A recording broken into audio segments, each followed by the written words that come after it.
Hello. आज की class में हम डिस्कस करने वाले हैं मैक्रो इकोनॉमिक्स के बारे में और difference between micro economics and macro economics. अब भाई ये क्या होता है, आज की क्लास में हम इसी को पढ़ेंगे। आगे क्लास बहुत ज़्यादा इंटरेस्टिंग होने वाली है, मेरे साथ बने रहिए। Macroeconomic derived from the Greek word macros which means large.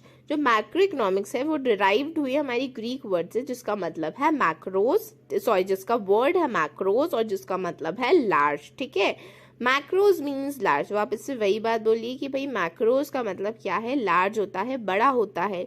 और अब लार्ज का मतलब क्या होता है, large means economy as a whole. ठीक है, लार्ज का मतलब क्या होता है कि इकोनॉमी को एज अ होल देखा जाता है, पूरी तरीके से टोटल देखा जाता है। अब यहाँ पर सस्पेंस आपका खत्म होता है।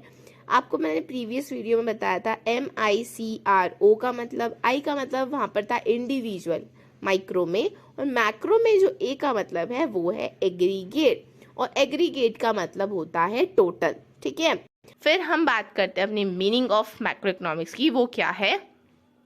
Macroeconomics refers to the study of economics problems or economic issues at the level of an economy as a whole। ये पूरी इकोनॉमी, वहां पर क्या हो रहा था, माइक्रो इकोनॉमिक्स एक इंडिविजुअल की हेल्प, इंडिविजुअल की इश्यूज की बात कर रहे थे। ठीक है, यहाँ पर किसकी बात कर रहे हैं, हम पूरे होल इकोनॉमी की बात कर रहे हैं कि भाई वहां पर क्या क्या चीजों की इश्यूज होती है, वही चीज स्टडी करता हमारा मैक्रो इकोनॉमिक्स। अब आगे बात करते हैं इसमें क्या है भाई, issues related to the economic as a whole. अब क्या क्या इश्यूज होते हैं जो एज अ होल हम देखते हैं।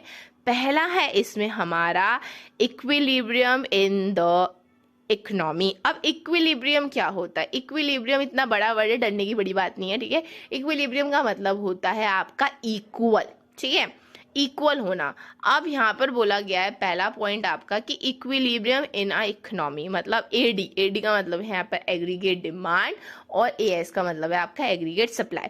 ये जो एग्रीगेट डिमांड और एग्रीगेट सप्लाई है, मतलब टोटल डिमांड और टोटल सप्लाई जो है वो आपका क्या होना चाहिए, इक्वल होना चाहिए, आपका बैलेंस होना चाहिए। ठीक है, सेकेंड पॉइंट है disequilibrium in the economy. अब डिस इक्विलिब्रियम का क्या होगा, अपोजिट हो गया equilibrium, disequilibrium. Disequilibrium का मतलब है कि बैलेंस नहीं होना, या तो उससे बड़ा है या तो उससे वो छोटा है। तो यहाँ पर क्या है कि भाई डिस इक्विलिब्रियम में हमें यहाँ पर देखने को मिलता है कि जो एग्रीगेट सप्लाई है वो इक्वल नहीं होते हमारे एग्रीगेट डिमांड से, या फिर आप बोल सकते हो कि जो एग्रीगेट डिमांड है वो इक्वल नहीं होते हमारे एग्रीगेट सप्लाई से।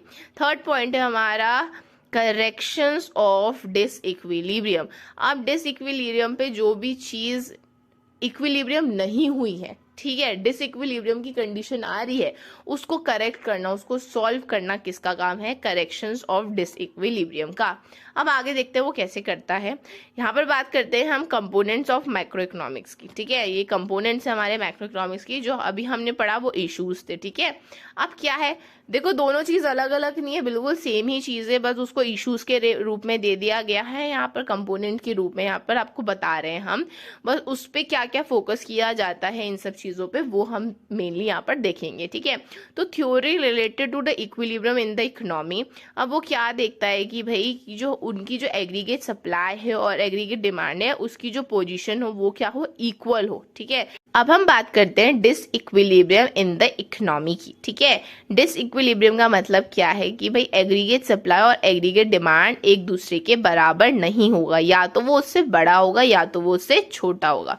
तो एग्रीगेट डिमांड, अगर हम पहले पॉइंट की बात करें तो aggregate demand greater than the aggregate supply, जो कि लीड करता है हमारी इन्फ्लेशनरी गैप्स को, और जो aggregate demand is lesser than the aggregate supply leads to the deflationary gaps. ठीक है, तो ये जो दो चीज है, इन्फ्लेशनरी गैप और डिफ्लेशनरी गैप, वो हम अपने आने वाली क्लासेस में अच्छे से डिटेल में डिस्कस करेंगे। फिलहाल के लिए आप इतना समझ लीजिए, corrections of disequilibrium in the economy. ठीक है, अब कलेक्शन ऑफ डिसइक्विलिब्रियम क्या होती है। ठीक है, अब जो करेक्ट का मतलब क्या होता है, जो डिसइक्विलिब्रियम है उसको हम करेक्ट करते हैं, उस सिचुएशन को हम हैंडल करते हैं कि वो चीज क्या आ जाए, इक्विलिब्रियम पोजीशन पे आ जाए, बराबर की पोजीशन पे आ जाए।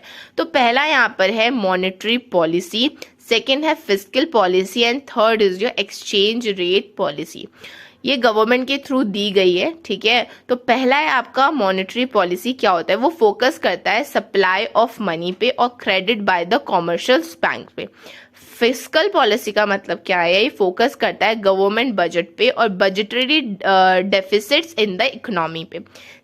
थर्ड है हमारा एक्सचेंज रेट पॉलिसी, जो फोकस करता है, मैनेज करता है जो एक्सचेंज रेट होते हैं।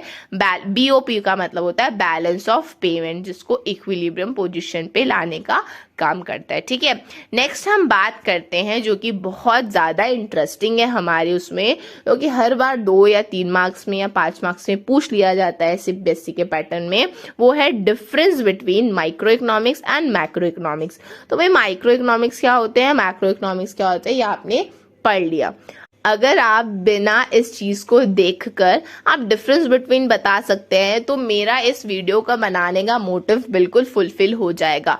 मुझे लगता है कि अगर आप ये डेफिनेशन को बिना देखे सिर्फ मतलब से ही उसका डिफरेंस बिटवीन निकाल सकते हैं तो बहुत अच्छी बात है। फिर भी मैं आपको इन दोनों का डिफरेंस बिटवीन बता देती हूँ, क्योंकि ये मुझे लगता है कि बहुत ज्यादा इंपॉर्टेंट है। पहला पॉइंट इसमें यह है कि भाई micro economics deals with the economic issues related to the small economics units and individual firms and individual households और an individual consumer and individual producer. वही सेम चीज बोल दी जो हमने अपने माइक्रो इकोनॉमिक्स के डेफिनेशन में पढ़ी थी कि भाई वो डील करता है हमारी इकोनॉमिक्स इश्यूज से जो कि रिलेटेड करते हैं स्मॉल इकोनॉमिक्स यूनिट्स में, जैसे कि individual firms, individual household, individual consumer, individual producer. अब हम बात करते हैं मैक्रो इकोनॉमिक्स का। तो macroeconomics deals with the economic issues at the level of economy as a whole. जो मैक्रो इकोनॉमिक्स है वो डील करती है हमारी पूरी इकोनॉमी एज अ होल की, ठीक है। लेकिन माइक्रो इकोनॉमिक्स में क्या आता है, अगर हम डिफरेंस के तौर पे देखें तो भाई वो सिर्फ एक स्मॉल इकोनॉमिक्स यूनिट्स पे उसके इश्यूज को देखती है जो कि इंडिविजुअल्स होते हैं, और इसमें है कि भाई वो पूरे होल इकोनॉमी की जो इश्यूज होती है उससे डील करती है, ठीक है। सेकेंड पॉइंट है हमारा it basically concerned with the determination of the price in the market. Accordingly it is often called as theory of price, ठीक है। मैंने आपको कहा था वही सेम चीज यहाँ पर आ गई है भाई कि वो प्राइस से डिटर्मिनेंट करती है, ठीक है, हमारे मार्केट से, जिसको हम बोल सकते हैं थ्योरी ऑफ प्राइस। अब मैक्रो इकोनॉमिक्स की बात करते हैं, यहाँ पर क्या है कि it is basically concerned with the determination of the aggregate output and general price level in the economic as a whole, ठीक है। अब देखो भाई एग्रीगेट का मतलब मैंने आपको पहले ही बताया था, अगर आप मेरी वीडियो को ढंग से सुन रहे होंगे और देख रहे होंगे तो मुझे पता है कि आपको एग्रीगेट का मतलब पता होगा, ठीक है। फिर ये बता देती हूँ, एग्रीगेट का मतलब होता है टोटल, ठीक है। तो टोटल आउटपुट और जनरल प्राइस लेवल को उससे डिटरमाइन करता है बेसिकली हमारा मैक्रो इकोनॉमिक्स, जो कि लेवल किस टाइप के लेवल को देखते हैं, इंडिविजुअल नहीं, इकोनॉमी एज अ होल के according it is often called theory of income and employment, हम इसको बोल सकते हैं। फिर है हमारा थर्ड पॉइंट जो कि है the measures micro economics variables are price, individual consumer demand, wages, rents, profits, revenues etcetera, ठीक है।